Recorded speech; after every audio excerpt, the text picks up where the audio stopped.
세상이 아무리 바빠도 하루의 시작과 끝에 반드시 하는 한 가지가 있었습니다. 바로 말씀으로 자녀를 축복하는 것이었습니다. 그녀는 말합니다. 아이에게 줄 수 있는 가장 큰 유산은 돈도 교육도 아니에요.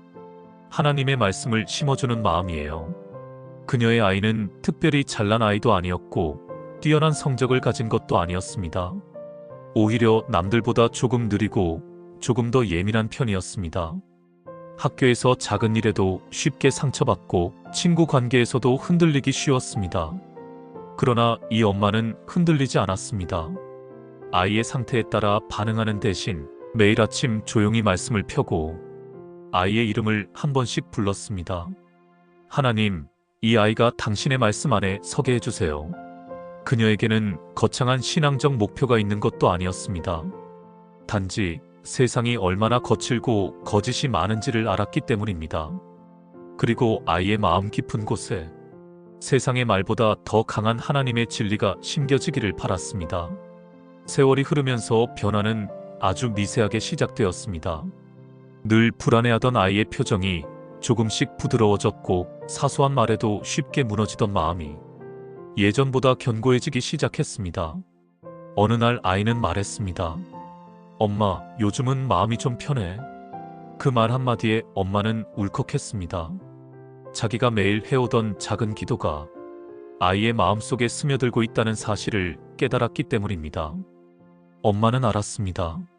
자신이 붙잡았던 말씀이 아이를 지키는 울타리가 될 수 있다는 것을, 그리고 매일 지속된 작은 축복이 결국 아이의 성품과 미래를 바꾸기 시작한다는 사실을, 말씀으로 자녀를 축복한다는 것은 단순히 좋은 말을 하는 것이 아닙니다.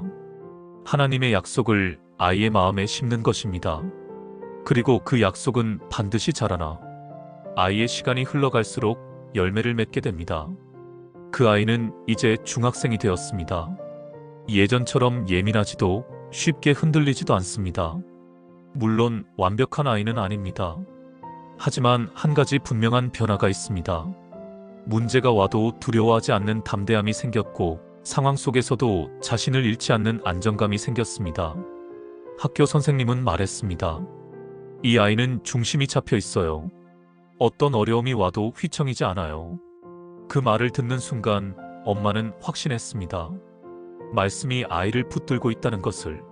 세상의 기준으로 보면 하루 3분 말씀을 읽어주는 일, 아침마다 짧게 축복하는 일, 잠들기 전 아이의 머리맡에 손을 얹고 조용히 속삭이는 짧은 말들이 별것 아닌 것처럼 보일 수 있습니다. 하지만 영적인 세계에서는 이 작은 행동들이 아이의 마음을 지키는 견고한 울타리가 되고 진리가 아이의 생각을 세우고 하나님의 계획이 아이의 미래를 열어가는 놀라운 통로가 됩니다. 어떤 사람은 말합니다. 아이의 성향은 바뀌지 않는다. 그러나 매일 말씀으로 축복하는 엄마는 압니다. 하나님은 아이의 마음도 성품도 미래도 새롭게 하실 수 있다.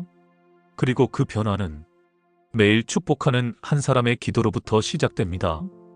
오늘도 어떤 아이는 엄마의 축복으로 단단해지고 어떤 아이는 말씀으로 자신의 정체성을 찾고 또 다른 아이는 기도의 보호 아래에서 미래를 향해 걸어가고 있습니다. 엄마의 축복, 그 어떤 교육보다 강력한 하나님의 방법입니다. 그리고 그 축복은 지금 이 영상을 보고 있는 당신의 자녀에게도 똑같은 은혜로 흘러가고 있습니다. 오늘도 말씀 안에서 자녀도 가정도 그리고 당신의 마음도 믿음으로 회복되기를 축복합니다. 영상이 도움이 되셨다면 구독, 좋아요, 그리고 댓글로 함께 해주세요. 영상 제작에 큰 힘이 됩니다. 당신의 회복 여정에 회복의 능력 채널이 함께하겠습니다. 샬롬.